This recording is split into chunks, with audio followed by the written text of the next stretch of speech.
दोस्तों, सब्र का फल मीठा होता है, इसलिए हमें कोई भी काम में सब्र करना चाहिए।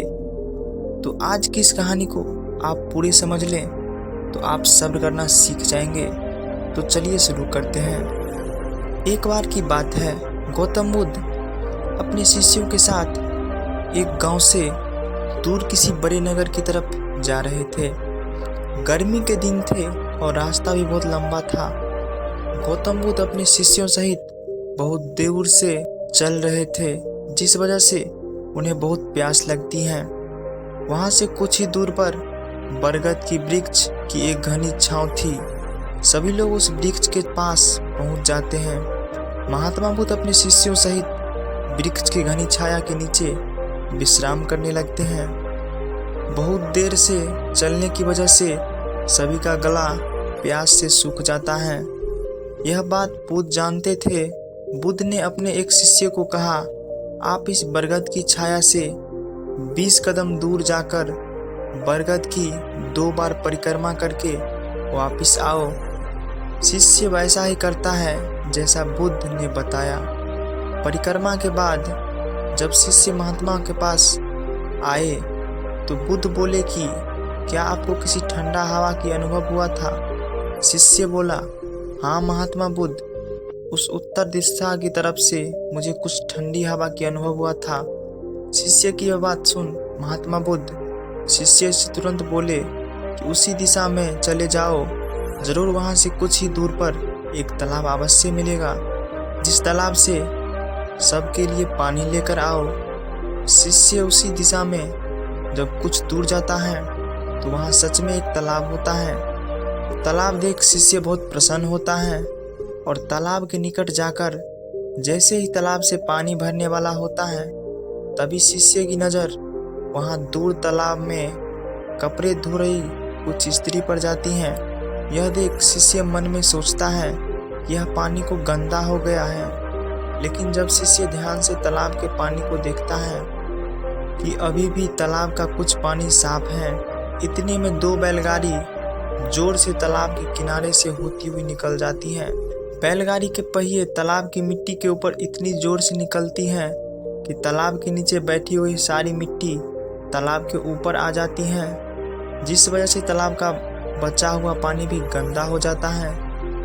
यह देख शिष्य बिना पानी लिए क्रोध में महात्मा बुद्ध के पास वापस चला जाता है। शिष्य बड़े ही निराश भाव से महात्मा बुद्ध को सब बात बताता है। शिष्य की बात सुन सभी शिष्य बोलते हैं कि हमें तुरंत यहाँ से निकलना चाहिए, किसी दूसरी जगह पानी की खोज करनी चाहिए, वरना प्यास के मारे जान निकल जाएगी। इधर महात्मा बुद्ध सभी को शांत होने के लिए कहते हैं और बोलते हैं कि धीरज रखो, कुछ देर यहीं बैठो, उचित समय आने तक संयम बनाए रखो। सभी महात्मा बुद्ध की बात सुनकर शांत हो जाते हैं और वहीं बैठ जाते हैं। कुछ समय बीत जाने के बाद महात्मा बुद्ध फिर से अपने शिष्यों को उसी तालाब से पानी लाने को कहते हैं। शिष्य बिना सवाल किए उसी तालाब से पानी लेने के लिए फिर से चला जाता है। तालाब की हालत देख शिष्य को यकीन नहीं होता। तालाब का पानी पूरी तरफ से साफ हो जाता है। यह देख शिष्य बहुत खुश हो जाता है और पानी भरकर महात्मा बुद्ध के पास ले जाता है। सभी पानी पीकर अपनी प्यास बुझाते हैं, लेकिन अभी भी सबके मन में एक प्रश्न था कि आखिर यह चमत्कार हुआ कैसे? तालाब का सब पानी तो गंदा था। उन्हें लगा कि जरूर ये बुद्ध की शक्ति है।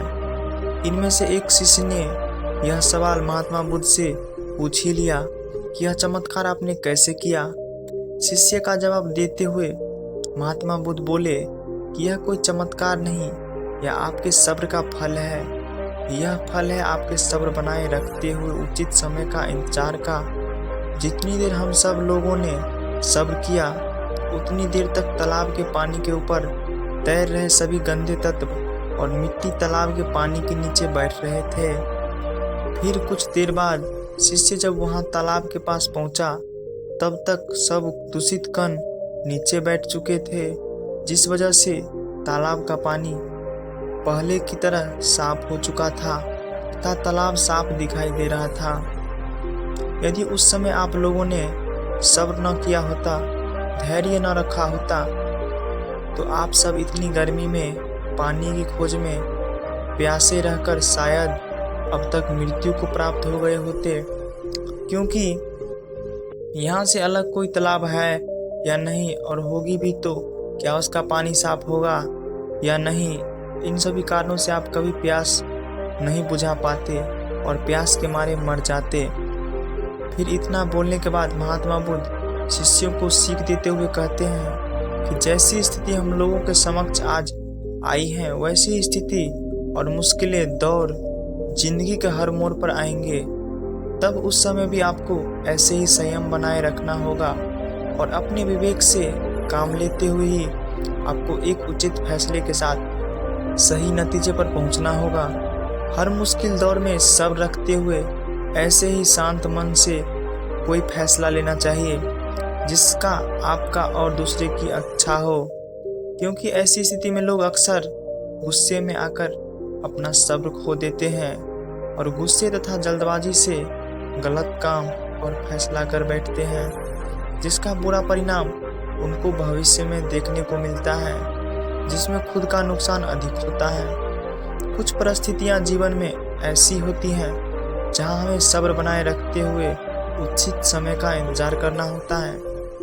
तो दोस्तों, अगर यह कहानी आपको अच्छी लगी हो तो वीडियो को लाइक करें और चैनल को सब्सक्राइब जरूर करें, क्योंकि इस प्रकार की वीडियो हम लाते रहते हैं।